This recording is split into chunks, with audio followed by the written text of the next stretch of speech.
Hello everyone, I hope you all are doing well. तो चलो सीधे एजेंडे के ऊपर आते हैं। तो आज का एजेंडा है न्यूमेरिकल एबिलिटी में परसेंटेज जो टॉपिक है उसके टॉप 5 क्वेश्चंस जेके एसएसबी जो फ्रीक्वेंटली पूछता रहता है। इन क्वेश्चन को हम बहुत एलिगेंट वे में करने वाले हैं। जो भी सिंपलेस्ट से सिंपलेस्ट तरीका होगा उसमें हम ये करने वाले हैं। तो वीडियो बहुत इंटरेस्टिंग होने वाली है, कृपया लास्ट तक देखें।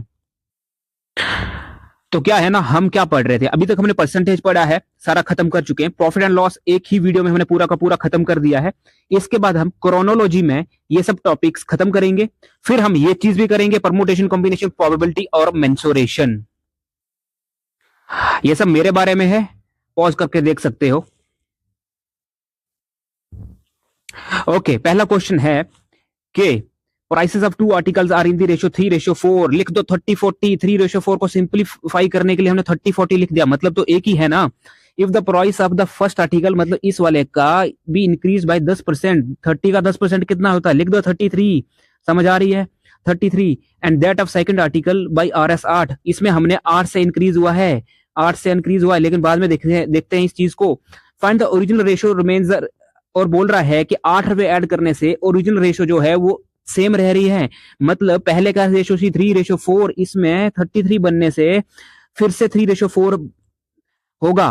तो अगर 33 3 के बराबर है, 33 3 के बराबर है, तो 1 किसके बराबर होगा? 33/3 विच इज इक्वल टू 11। तो 4 किसके बराबर होगा? 11 इंटू 4, 44।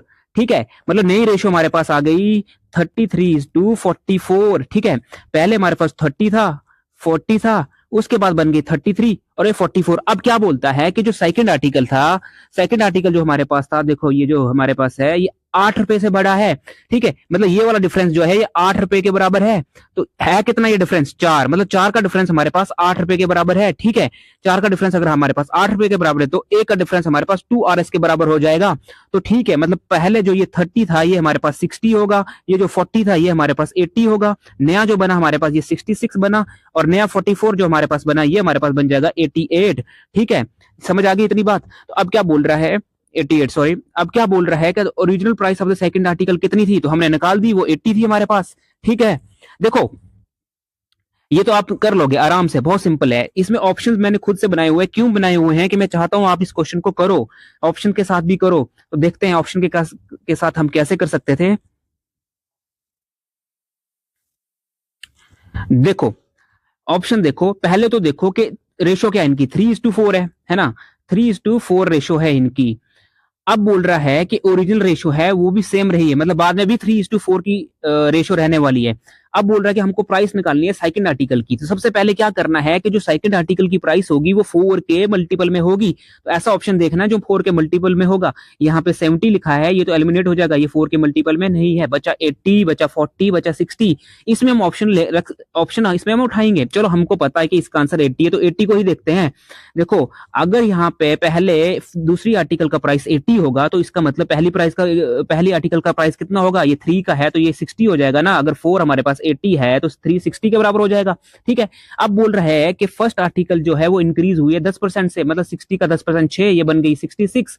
और हमारे में सेकंड आर्टिकल जो है वो 8 रुपए से इंक्रीज हुआ है, तो सेकंड आर्टिकल में अगर 8 ऐड करेंगे ये बन जाएगा 88।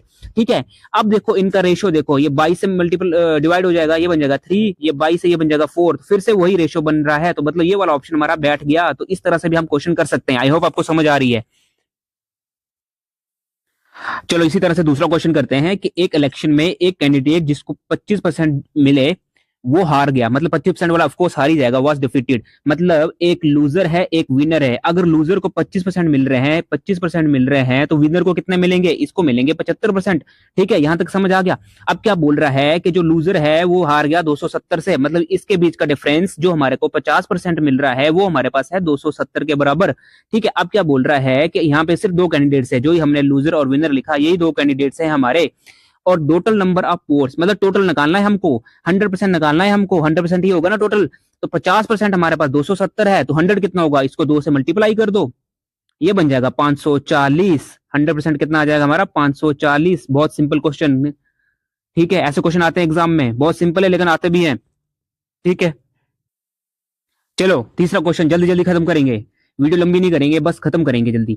Fresh fruit content 75% water. देखो मैंने अपने परसेंटेज की पहली वीडियो में आपको, शायद दूसरी या पहली, हाँ ऐसे है कुछ, दूसरी तीसरी कुछ भी हो सकता है, उसमें पढ़ाया था कि जो फ्रेश फ्रूट, जो ग्रेप्स वाला कंसेप्ट है, चलो उसी टाइप का ये क्वेश्चन है। उसमें क्या होता है कि अगर कोई फ्रूट है उसमें अगर 75% वाटर है, ठीक है, 75% क्या है, वाटर है, सॉरी यहाँ पे वाटर ही होगा, 75% वाटर है, तो 25% क्या होगा, 25% पल्प होगा ना, छिलका होगा 25%, तो ये तो ठीक है।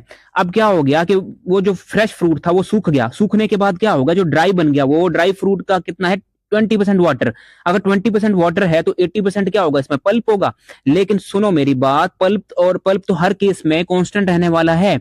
जब फ्रेश फ्रूट होगा उसमें जो पल्प की क्वांटिटी थी वो सेम होगी, जब फ्रूट ड्राई हो जाएगा उसमें जो छिलका था वो तो उतना ही रहने वाला है ना। तो इसका मतलब 25% ऑफ पल्प ऑफ क्वांटिटी 1 लिख देते हैं, इज इक्वल टू कितना होगा, 80% of quantity 2, 80% of pulp of quantity 2, यही हो जाएगा ना इस तरह से।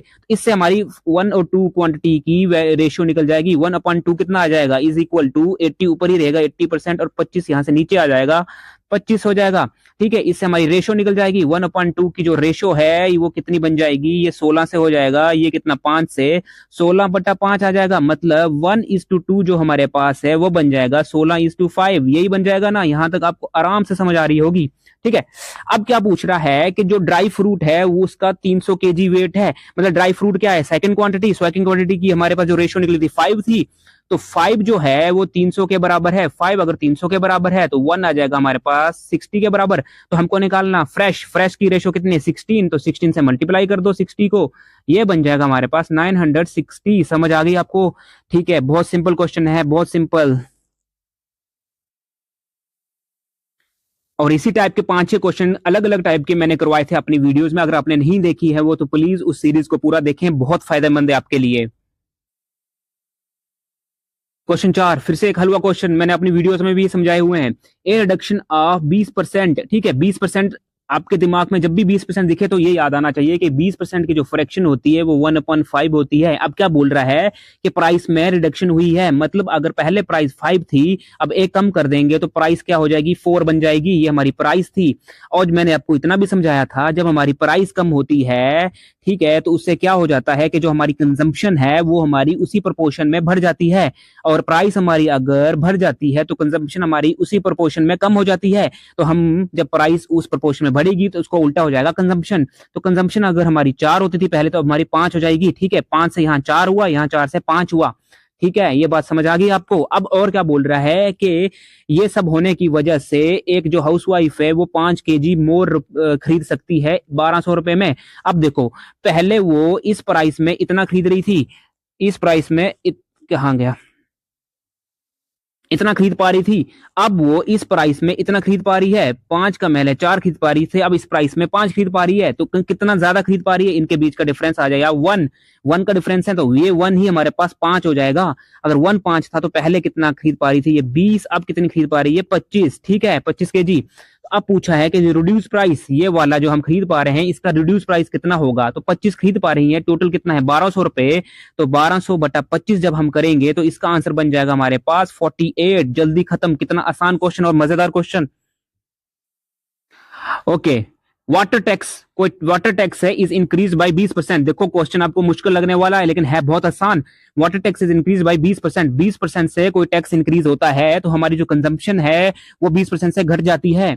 अब बताओ कि इंक्रीज या डिक्रीज कितना हुआ हमारे एक्सपेंडिचर में। ठीक है, तो हम इस क्वेश्चन में क्या करेंगे, देखो पहले मान लो कि जो टैक्स था, पहले हमारे पास RS 100 था, पहले कितना था, टैक्स 100 था, और जो हमारी कंजम्पशन थी वो भी हम 100 रुपए की करते थे, कंजम्पशन भी 100 रुपए की करते थे। तो एक्सपेंडिचर कितना था हमारा पुराना, पहले हम एक्सपेंडिचर करेंगे, इन दोनों का मल्टीप्लाई कर देंगे, क्योंकि ये हमारा एक्सपेंडिचर हो गया। ठीक है, ये हमारा एक्सपेंडिचर कितना बन जाएगा, 10,000। ठीक है, ये हमारा एक्सपेंडिचर बन जाएगा 10,000। ठीक है, उसके बाद क्या होता है कि अब ये पूछ रहा है कि 20% का हमारा टैक्स इंक्रीज हुआ है, तो मतलब ये बन जाएगा हमारा 120। ठीक है, इसी तरह से हमारा जो कंजम्पशन डिक्रीज हुई है ये 20% से हुई है, कितने परसेंट से, 20%, मतलब 100 का बन जाएगा 80। ये नई बात हो रही है।